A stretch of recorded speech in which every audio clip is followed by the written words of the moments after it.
Sir ఇప్పుడు మీది reentry ఈ ఇండస్ట్రీలో బేసిక్గా. సో రీఎంట్రీలోనే మీరు మెగాస్టార్ చిరంజీవి గారితో ఖైదీ నెంబర్ 150, అది సూపర్ డూపర్ హిట్. ఏం సార్ అసలు ఏమన్నా అంటే నక్కతోకనే ఏమైనా పెట్టి తొక్కుకుంటూ వస్తున్నారా, లేకపోతే అసలు ఇండస్ట్రీలో విప్లవమే సార్? అంటే మీరు అబ్జర్వ్ చేశారా, మీరు చేసిన సినిమాలన్నీ మాక్సిమం అన్ని హిట్లే. అవును, అన్ని అన్ని అన్ని కొన్ని కాదు అన్ని హిట్లే. అవును. అంటే మీరు ఒక లక్కీ పాత్ర వీళ్ళందరికీ ఒక రకంగా చెప్పాలి. చాలా మంది ఉంటాం నిజంగా, ఇప్పుడు గర్వపడుతున్నా. నిజం సార్, అది సంతోషపడుతున్నాను. అందరూ లక్కీ. ఇప్పుడు నా ఫేస్బుక్లో కూడా మంది ఎవరో పోస్ట్ నా గురించి పెడితే ఫ్రెండ్, ఇంకో ఫ్రెండ్ కామెంట్ ఏంటి, ఆయన గోల్డెన్ లెగ్ అందరూ సినిమా హిట్ అవుతున్నాయి అని అంటే నేను చాలా పొద్దున చూసి ఆశ్చర్యపోయి ఎట్లా అనుకుంటున్నారు జనాలు. అవును సార్, అది అని అనుకున్నా కానీ బట్ నా అదృష్టం ఏంటంటే హిట్ అయ్యే సినిమాలో నేను ఉండగలగటం. అవును అవును, సేఫ్ జర్నీలో నేను ఒక సేఫెస్ట్ పొజిషన్లో ఉండగలగటం, అలాంటి సినిమాలో నాకు అవకాశం రావడం అనేది దైవానుగ్రహం. ఆయన దేవుడు ఇచ్చాడు అదృష్టాన్ని. ఇట్లా అందుకనే కొంచెం స్పీడ్గా ఉంది జర్నీ. అవును సార్, అది నేను కోరుకుంటే చిరంజీవి గారితో నటించలేను, నేను కోరుకుంటే సుకుమార్ గారి సినిమాలు చేయలేను. నా థర్డ్ ఫిల్మే ఫస్ట్ పిక్చర్ ఖైదీ నెంబర్ 150 అయితే, సెకండ్ పిక్చర్ రంగస్థలం, థర్డ్ పిక్చర్ కమిట్ అయింది భరత్ అని నేను. ఫోర్త్ పిక్చర్ చేసింది చిన్న వేషమే కానీ కట్ అయింది కొంచెం. దాంట్లో అరవింద సమేత, యాత్ర, గద్రకొండ గణేష్, మహర్షి, సంపూర్ణేష్ బాబు గారి కొబ్బరిమట్ట, ఇవన్నీ కూడా చాలా సక్సెస్ఫుల్గా అయినాయి. వాటిలో అవకాశం రావడం అదృష్టం అండి. మెగాస్టార్ చిరంజీవి గారిని చూస్తేనే ఫ్రీజ్ అయిపోతాం యాక్చువల్గా. అవును, అసలు ఆయన మహానటుడు. ఆయన ఇంకా ఆయన్ని చూస్తేనే రెండు కళ్ళు సరిపోతాయి.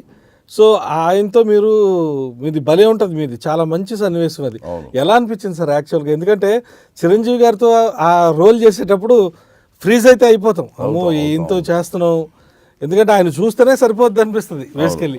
సో ఎలా అనిపించింది సార్ మీకు?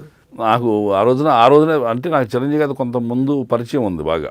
ఓకే, ప్రజారాజ్యం పార్టీ టైంలో నేను ఒక కార్యకర్తగా ఆయనతో పాటు ట్రావెల్ చేశాను, చాలా దగ్గరగానే ఆయన చూశాను, నన్ను పరిచయం కూడా ఉంది నాకు. ఓకే, ఆ పరిచయంతోనే ఆయన్ని అడగటం జరిగింది సాహసంగా. ఆయన అంతే ప్రేమగా నాకు గొప్ప జీవితాన్ని ఇచ్చారండి. నేను ఈ సందర్భంగా చిరంజీవి గారికి నా హృదయపూర్వక కృతజ్ఞతలు చెప్తున్నాను. నాకు ఈ సినీ జీవితాన్ని ప్రసాదించిన దేవుడు అండి. ఓకే, నేను అడిగాను, ఎంతోమంది అడుగుతారు ఆయన అప్లికేషన్, కానీ ఆ వేషం నా జీవితాన్ని మార్చే వేషం ఇవ్వాలని ఆయన అనుకోవటమే నా అదృష్టం. అవును సార్, అది గుర్తుండిపోద్ది సార్ బేసిక్గా. అవి అలాంటి సన్నివేశాలు అంటే పర్టికులర్గా మీరు చేసింది ఖైదీ నెంబర్ 150లో సినిమా అంతా ఒక ఎత్తు ఉంటుంది, మీది వచ్చేటప్పటికి బెంచ్ మార్క్గా గుర్తుండిపోతుంది. అవునవును, కరెక్ట్ అందరు చెప్పారు. అది ఆ వేషం ఇచ్చినప్పుడు నేను భయపడ్డాను నిజంగా. ఓకే, ఇప్పటికీ నాకు తెలియని మిస్టరీ ఏంటంటే చిరంజీవి గారికి అంత నమ్మకం ఎలా వచ్చింది నా మీద, నేను చేస్తాను ఆ వేషం అని, చేయగలుగుతానని అనేది ఉంది. నేను ఎప్పుడు ఆయన అడగలేకపోయాను ఇంతవరకు. ఆ వేషం చేసినప్పుడు ఆయనకి నమస్కరించి చెప్పి, అన్నయ్య నాకు భయం వేస్తుంది, ఫస్ట్ టైము, పైగా నేరేషన్ ఉంటుంది కదా, షర్టు పట్టుకున్నాడు, తోసాడు, మెడపై చేసాడు, అంత నేరేషన్ అంతా ఉంటుంది, యాక్షన్ పార్ట్ అంతా తెలుసు నాకు, నన్ను దీవించండి, నాకు భయం వేస్తుంది అంటే, మహేష్ చాలా మంచి వేషం, బాగా చేయి అని నెత్తి మీద బలంగా ఊనా చేయి అట్టు పెట్టండి ఆయన, నొక్కుతాడంతే. అసలు అంత మమకారంతో ఒక తమ్ముళ్ళలాగా నన్ను ఆయన ఆస్వాదించి ఆ షాట్ చేయించారు. అక్కడ నాకు భయం పోయింది.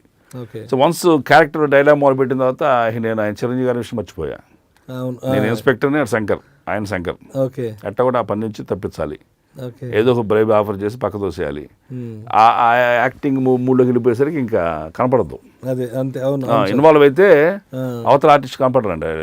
అమితాబ్ బచ్చన్ గారు కనపడరు, చిరంజీవి గారు ఎవరు కనపడరు, రజనీ గారు కనపడరు, ఏ సూపర్ స్టార్ కనపడరు. ఇన్వాల్వ్ అవడం వరకే భయం. వన్స్ ఇన్వాల్వ్ అయిపోతే ఇక యారావరి అనే టైపు ఫేస్ టు ఫేస్ ఆ క్యారెక్టర్ ఏదైతే ఉందో అది మన ప్రదర్శన జరుగుతుంది. సో మొత్తానికి చిరంజీవి గారితో మంచి అనుభూతి సార్ మీకు. అవునవును. సో చిరంజీవి గారు సెకండ్ హాఫ్ అంటే వాళ్ళ అబ్బాయి దానిలో అంటే రామ్ చరణ్ గారి దానిలో కూడా మీది చాలా మంచి రోల్. అది అసలు అంటే మీ వేషంలో సార్ ఇంకోటి అంత కసి ఉంటుంది, ఆ గ్యాప్లో ఉన్న కసి మొత్తం పెట్టేస్తున్నారు సార్. కసి కాదు కానివ్వండి, యాక్టర్ అయినా నేను మిమ్మల్ని డామినేట్ చేయాలని యాక్ట్ చేయకూడదు. అవును, నా పాత్ర నేను చేయాలి. ఇప్పుడు రంగస్థలం ఉంది, మహానటులంతా ఉన్నారు అక్కడ. ఎక్కడ నేను మీరు చూడండి, నేను తలెత్తి చూసిందే లేదు.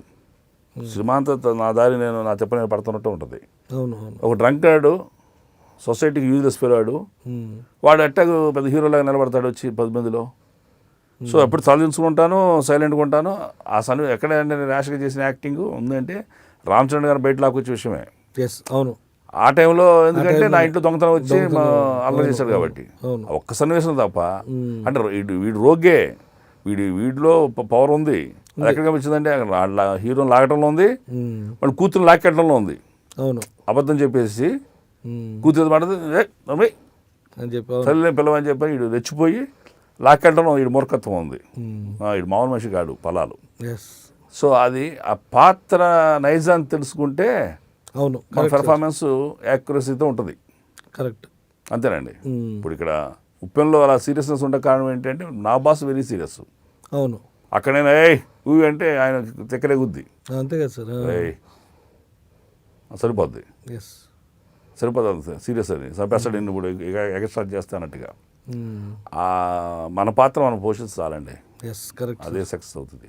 లియో ఎంటర్టైన్మెంట్ ఈ ఛానల్ని ప్లీజ్ సబ్స్క్రైబ్ చేయండి, షేర్ చేయండి, లైక్ చేయండి. Please subscribe to Leo Entertainment. Please subscribe to Leo Entertainment YouTube channel. Subscribe Leo Entertainment Channel. Leo Entertainment. Please subscribe this channel. Hi, నేను ఆనంద్ రంగానే. Please subscribe to Leo Entertainment. ఇలాంటి interesting videos కోసం తప్పకుండా మా ఛానల్ని subscribe చేయండి.